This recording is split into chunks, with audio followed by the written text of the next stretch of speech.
Soundstripe.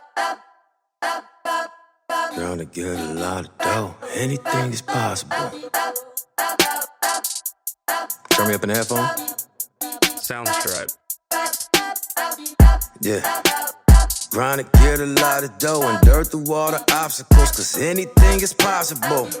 Yeah. Oh man, I got a lot of gold. Stack that bread and vomit nose. Anything is possible. Yeah. Trying to get a lot of dough and dirt through all the obstacles. Welcome back to the XandOSports Show. I'm your host, Ricky G. Stanley. And tonight we're going to talk about some football. But I took a short break. Like I said, we're creating content of this nature and constantly doing it. Sometimes, you get burnt out. So we're going to stay away from that. However, let's talk about some college football. My Miami Hurricanes took a loss this weekend, and it's going to be a program changer. We lost to Michigan State 38-17. I've been a Hurricanes fan since the late 90s. I mean, that was around the Ray Lewis eras before we won the 2000, 2001 championship. But it was like in that area of like 96, 97. Became a Hurricanes fan. However, we had an enriched community and known for winning championships. If you didn't win a championship every year, we were 10 wins, and the teams we would lose to was like Florida State or someone down the street, but very, very good. The Deons and the Warwick Duns of their era. So I was like, okay. However, we're going to focus on this year's Miami. This year, Miami, we got punched in the face, and we did not respond. We lost 38-17. Final score doesn't even show what happened in the real game. However, the scheme and the players is one thing, but I remember they stated a year ago that we're going to have an easier scheme so that the players can understand what they're doing faster, and they can just do what they do and play fast. That works, but you have a bunch of robots out there. We had a safety to come down out the box. Michigan State running backs coming down. So most of the time you want to leverage whoever has the ball to your help. So if your help is inside, then you're going to leverage it inside. So he has a receiver here that could possibly block him. Not saying they did. They could possibly block him. And then you have the back is coming. In my mind and heart of hearts, I need you to make that play. I need you to make that tackle. And if you are untouched by that wide receiver and he runs you over, or you can't wrap him up because he's that strong, I can live with that. But the fact that you run into a blocker on purpose to get rid of the contact or to hope that somebody else makes that play, I don't need you on my field. And the fact that you're wearing number 26, it makes everybody mad because we all know who wore that number with pride. So it's not just one player, but he's the one that stood out to me. That ain't going to cut it. And so I thought it was a good idea until I started seeing the scheme actually, in place. So we played against Alabama. That scheme didn't work. Like I said, outside of Bubba, we look horrendous in the secondary. Like, we got a guy from Georgia that transferred. I'm gonna leave his name out of here, but if you watch the game, you know what I'm talking about. He got beat on a hitch and go. Man, that's some middle school stuff. Man, nobody gets beat on that. And you run 4-3. How you get beat on that? That means he's solely looking in the backfield. He's not even paying attention to the receiver. You ain't good enough to cover from that. So, like I said, I expected more out of them. And I expected more out of my 6-year quarterback, De'Aaron King. I don't even know if I pronounced his name right. But it baffles me that he lacks the understanding and reading of defense. I know people come up to the line of scrimmage and show all these different schemes and show them blitz and, all these number changes. You got a defensive tackle with number 0 on. It's all X's and O's. If somebody shows blitz and you got a 5-step drop on, and they showing they bringing the house, you better cut into a short pass and play to get that ball out of your hands. I watch him try to take a 5-step drop from the shotgun, knowing goodness well these tackles are going to get beat on the edge. That kid on the edge, I think he's number 98. We already know he was good. Your tackle, no, he won't get hands on him. And you still going to take a 5-step drop blindly, get stripped. A couple times he got rocked. And like I said, he got stripped for, I think, 2 fumbles. He threw a couple of interceptions. It was just like, you're dropping back knowing you're going to get hit in the chops and still making bad plays. That's stupid. I know you're athletic, but you can't outrun everybody. That's just besides the point. Like I said, it happened too many times. The fact that we only beat App State this year. App State, We got Virginia Tech next week. And they got blood in the water. They ain't coming to play. They're going to dog us if we don't come prepared. That scheme we're running, that ain't going to cut it. You got 4 receivers on one side with 2 defenders at times. I seen one time we had 4 receivers on one side with 2 defenders, a rolled up corner, and a safety, and a linebacker shaded inside. I'm sorry, that's 3 defenders. However, that is 3 against 4. You throw a screen against that, it's 3 against 4, and you should be off to the races. But you're not, because you can't block on the perimeter, and you can't do what you're supposed to do.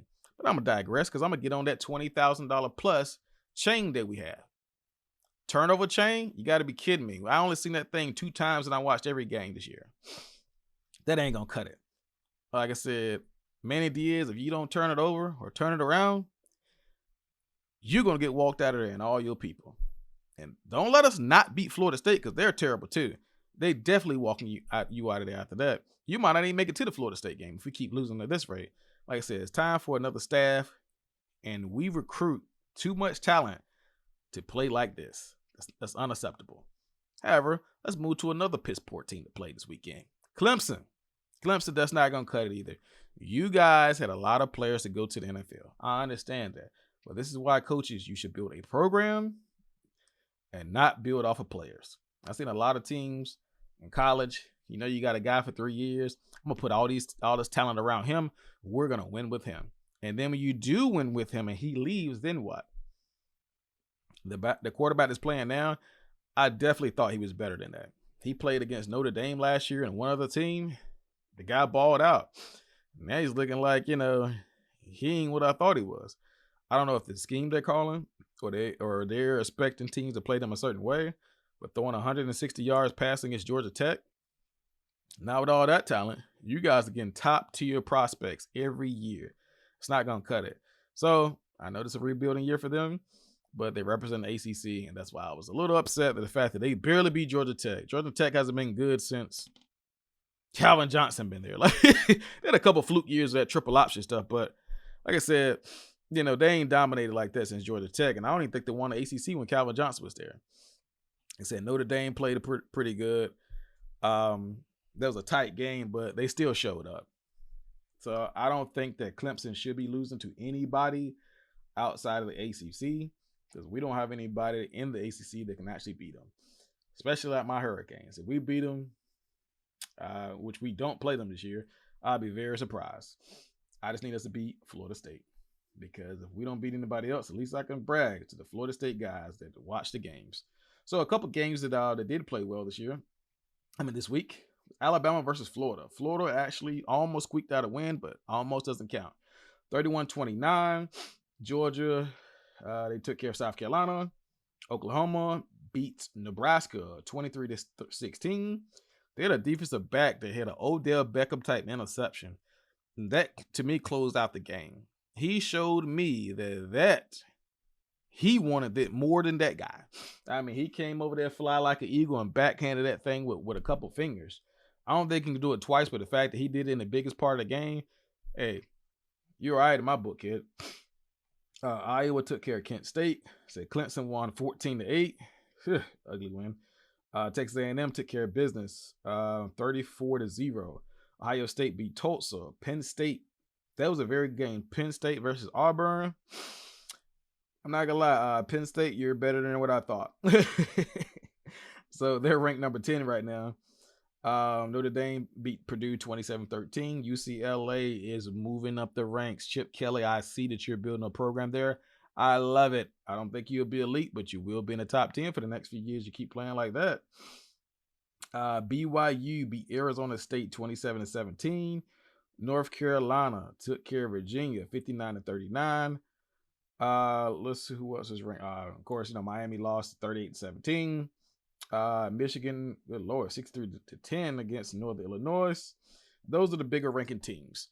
However, like I said, I think that Miami's championship run is over for the year, especially losing to, I'm not going to say Michigan State was mediocre, but they are not elite even in the Big Ten. But the fact that we lose to them, I was very upset. Let's move on to the NFL. Now, however, my Eagles did lose this weekend, but I do not know how I feel about that yet. Like I said, we had more rushing attempts than passing attempts. But I do not like that my quarterback has to run over 10 times a game. I don't like that. We got running backs for that. The fact that he's breaking out of the pocket, because a lot of those were not called runs. That means the offensive line is not blocking is up to par for him to get through his reads. And the fact that we're losing Brandon Brooks again, that's going to get real ugly. Like I said, we only had 2 official sacks on paper, but a lot of it is because he's mobile. So, we're going to see. But the penalties are killing me.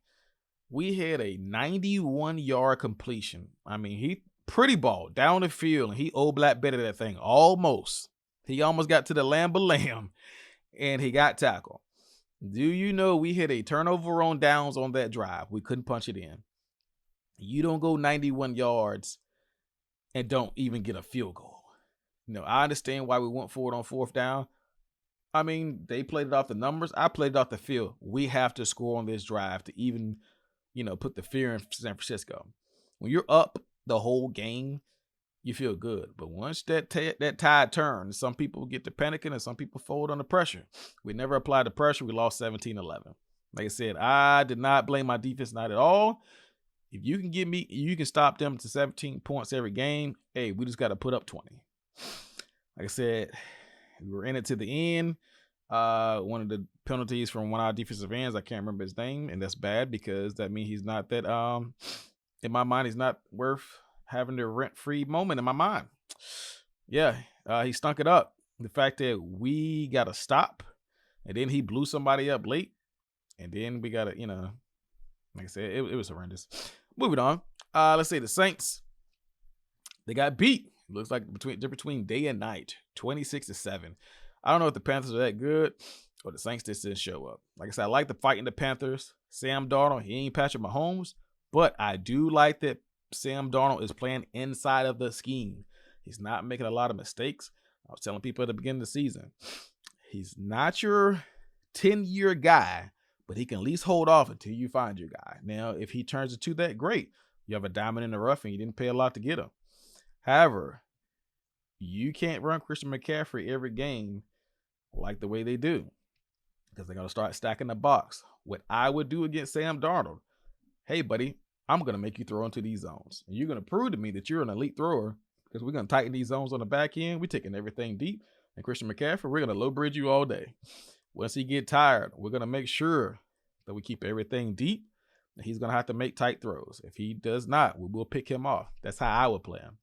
Everybody don't have the team to do that, so he don't have to worry about that every game. I do have them going 9-7 and coming into the playoffs as a 7 or 8 seed underneath the Saints and the Bucks. Let's see.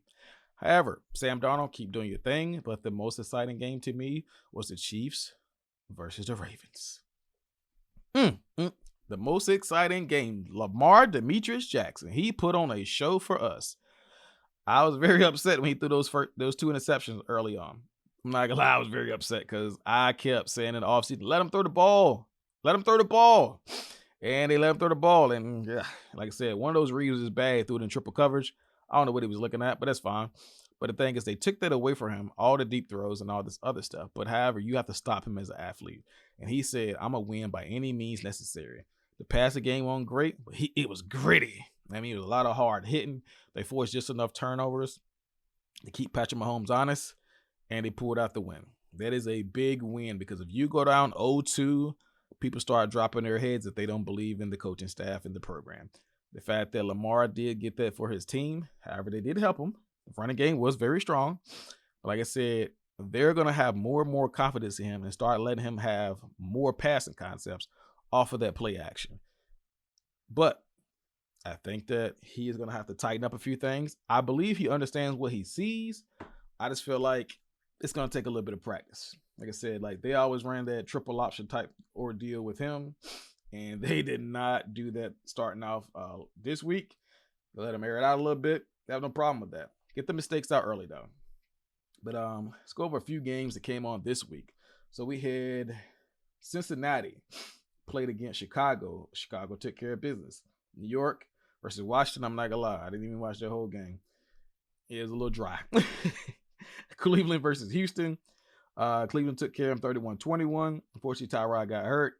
And he played well in the first week, but now he has a hamstring injury. So hope he gets back pretty fast. Los Angeles played against Indianapolis. Bad booms, Carson Wentz. He's hurt again, unfortunately. So 27-24, they took a loss. Buffalo Bills took care of Miami in an old-fashioned butt whipping. I mean, 35-0. I know Tua Tagovailoa got hurt, but good Lord, 35-0. To be honest, the way they beat him, I think it would still have been at least 35-17. So, New England beat down New York, and the worst part about this is they beat them down 25-6. Zach Wilson threw 210 yards. Shout out to Braxton Burrows. He's from the U. But he threw 4 interceptions, and I told people if they don't clean it up, he's going to have a long year with a lot of turnovers, or he's going to start piling on injuries. I don't know which one is going to come first, but the turnovers are already coming. Like I said, bless his heart, I felt like he was overdrafted, but it had nothing to do with him. It is the way that the draft fell, and they wanted him bad. San Francisco took care of Philadelphia, 17-11. I did not see the backup quarterback come in and run that triple option stuff this week. They stuck with their guy. He didn't do that great, but hey, he did enough to get the win. So, like I said, Jalen Hurts, we threw 190 yards. The fact that Quez Watkins had 117, that clearly states that nobody else got open. Jesus. Las Vegas versus Pittsburgh, 26-17. Derek Carr, hey, 382. Woo, at Pittsburgh. I like it.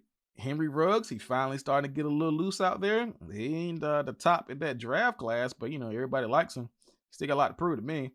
New Orleans versus Carolina, 26-7. Denver played Jacksonville.